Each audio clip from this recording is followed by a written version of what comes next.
Welcome back to the Deep Dive.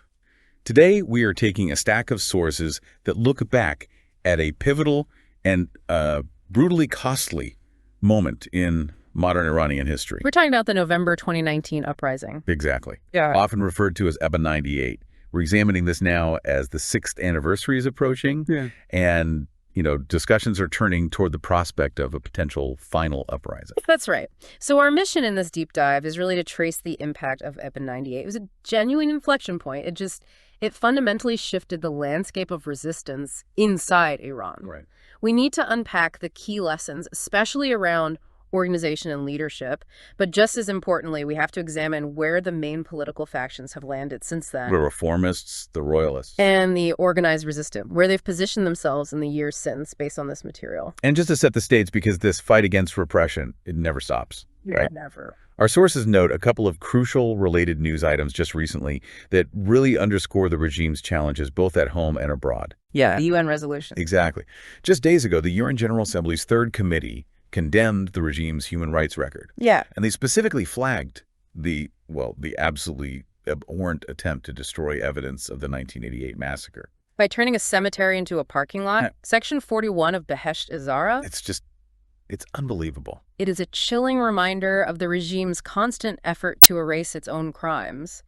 And the resolution wasn't just about the past, it also focused heavily on the present, enforced disappearances, people just vanishing, and the escalating number of executions. And at the same time, there's this other pressure point. The IAEA. The IAEA Board of Governors issued a condemnation, a severe warning to Tehran, demanding immediate access for atomic inspectors. So the regime is under fire from all sides. But the domestic conflict, the one ignited by Aban 98, that's what truly changed the internal dynamic. Okay, let's unpack that, this political turning point.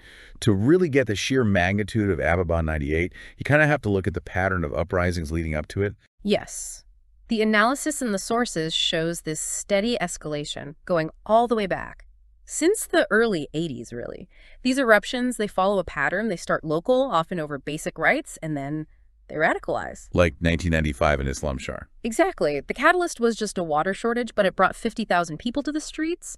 It started as an economic protest, but it needed a political solution. And then 1999, Qiyam-e that was triggered by newspapers being shut down. Again, seems like a freedom of press issue, but it became a massive physical confrontation. Precisely. And then, came 2009. That one started over election fraud with that slogan, Ya Hussein, Mir Hussein. A bit more cautious. Right. But the sources note that within days, the entire mood shifted. The protests evolved very quickly to the completely unambiguous demand, death to the dictator. The radicalization was speeding up. Which sets the stage for 2017 for Dan 96. That was truly widespread, driven by inflation, socioeconomic distress. It was everywhere. Yes, and its unifying slogan showed a complete loss of faith in the system itself. That slogan was, reformist, hardliner, the game is over. Wow. It basically declared that the entire political dichotomy was meaningless. Neither side had any real answers. That realization, that was the final step before the explosion of 2019. Which brings us to November 2019. The catalyst was, again, something purely economic, a sudden, massive increase in the price of gasoline. But this is where it gets really interesting. The analysis emphasizes that the slogans changed profoundly. Oh, so? They moved from demanding change from the system to demanding the end of the system. This wasn't just about hardship anymore. This was a fundamental assault on the structure of the state. The central slogans were death to the dictator and, critically, death to the principle of velayat-e faqih. Okay, let's focus on that second one. Death to the principle of velayat-e faqih. Why is attacking the principle so much more radical than just naming Khamenei, which they also did? That's the crucial distinction. When you attack Khamenei the man, you're attacking a corrupt leader.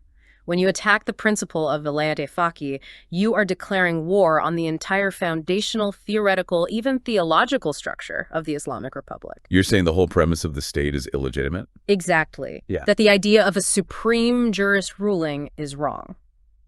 This showed the regime and the world that the population had completely abandoned any hope of reform. And remember, this happened during Rouhani's presidency, the quote-unquote moderate. Yeah, and the regime's response? Yeah.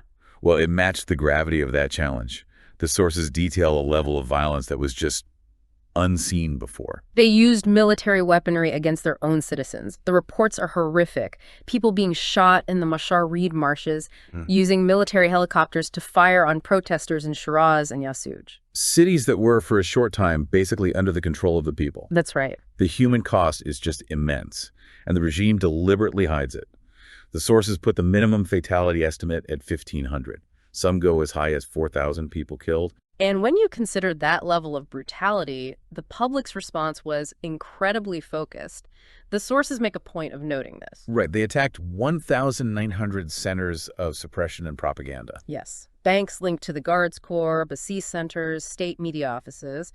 But, and this is key, they explicitly did not attack private shops or property belonging to other citizens. So it wasn't just anarchy. It was politically motivated, targeting the regime's organs. Precisely. And the sources also point to, well, they mention there were organized elements at play, which is key to understanding why this uprising was so sustained, even if it was short. The rebellious units. Yes. The Kanuni Shirashi, established by the PMYMX since 2014. And what's important is that regime figures themselves later admitted it. They did. The sources cite people like Ahmad Khatami, the Tehran Friday Prayer leader, who openly said the uprising's organization and ideology were linked to the PMYMX.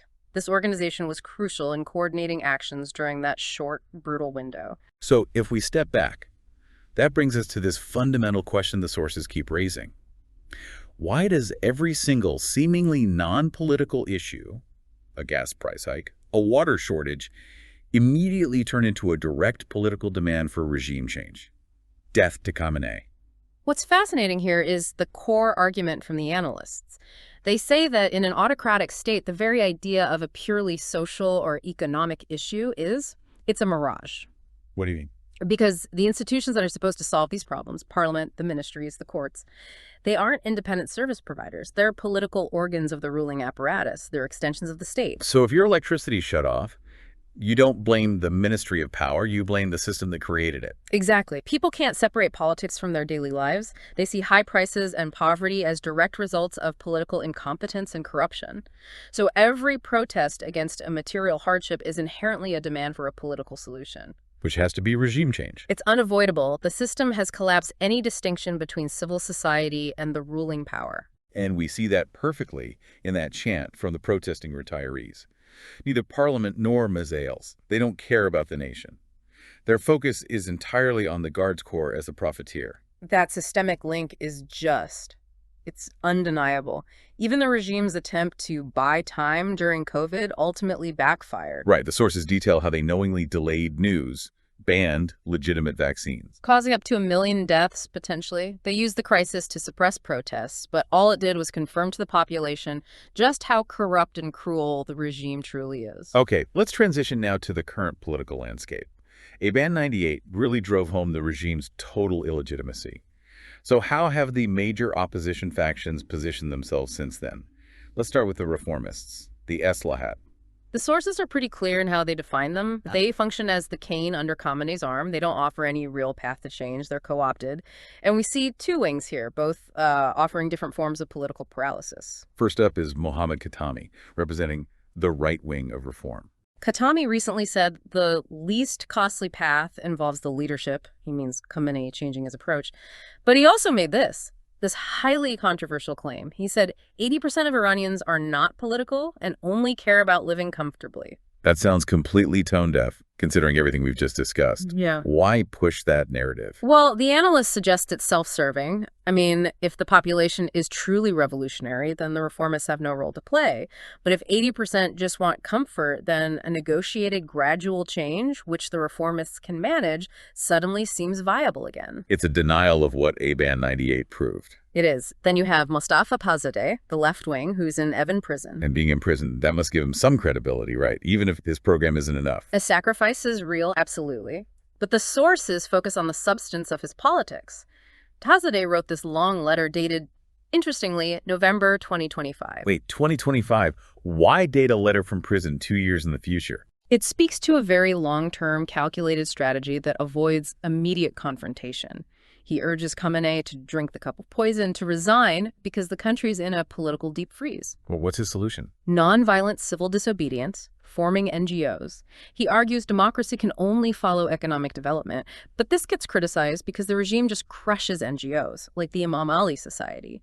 His emphasis on nonviolence is seen as implicitly signaling a desire to avoid a popular, organized overthrow. The very thing Aban 98 showed was the only path left. Exactly. Okay, so moving from the Reformists, let's look at the second group. Yeah. The royalists or monarchists, the Sultan Taliban.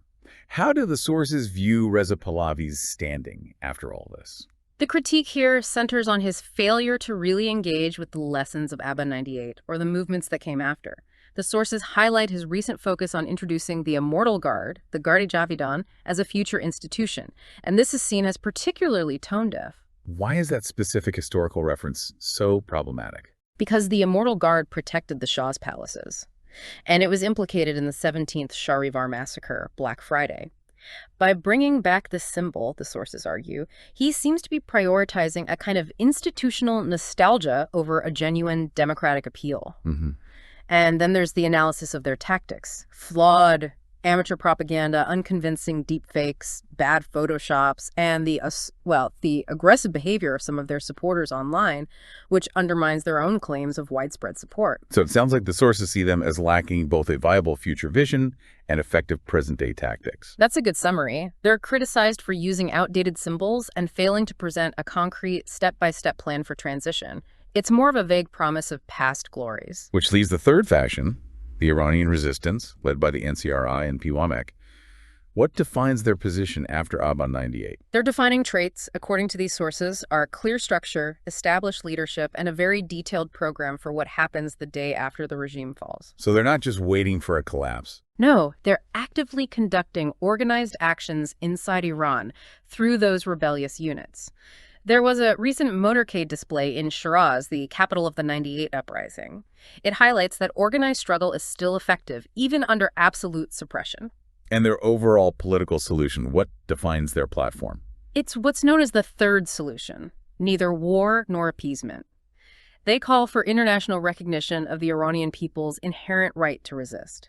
But what really sets their plan apart is the specific post-overthrow blueprint. How detailed is it? Very. A 6-month transitional rule by the NCRI, followed by the dissolution of the NCRI itself. Then a constituent assembly to write a new constitution and the formation of a national government. They really emphasize building a future based on science and expertise for reconstruction. It's a huge distinction, a clear, actionable plan for a democratic transition versus abstract hope for nostalgia. Right. So let's bring it back to our central event.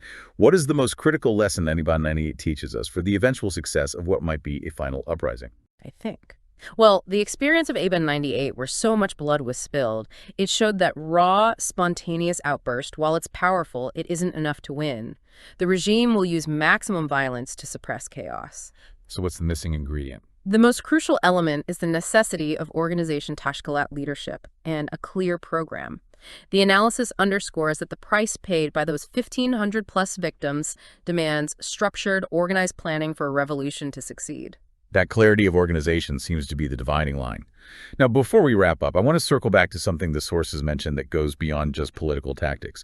They noted the historical neglect of the human sciences, sociology, psychology, anthropology under both the Shah and the current regime. This is a vital point for the future. I mean, we spent this whole deep dive talking about how every social and economic issue is inherently political.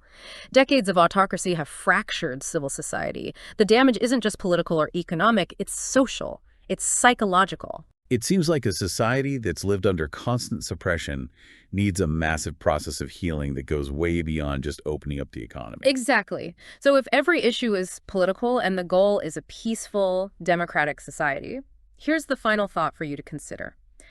How essential will it be for the future of Iran to prioritize, fund, and deeply integrate the social and human sciences to repair the societal damage, beyond just economic or technological development? That complex healing, that investment in understanding the social fabric, that might be what ultimately defines the success of the post-revolutionary state. A profound thought and a perfect place to leave our deep dive today. Thank you for helping us synthesize this complex landscape and for making sure we really understood the deeper lessons of Aban 98. It's a pleasure. And for you, our listener, we encourage you to continue your own deep dive into the implications of organization versus spontaneity in revolutions, not just in Iran, but across history. Until next time.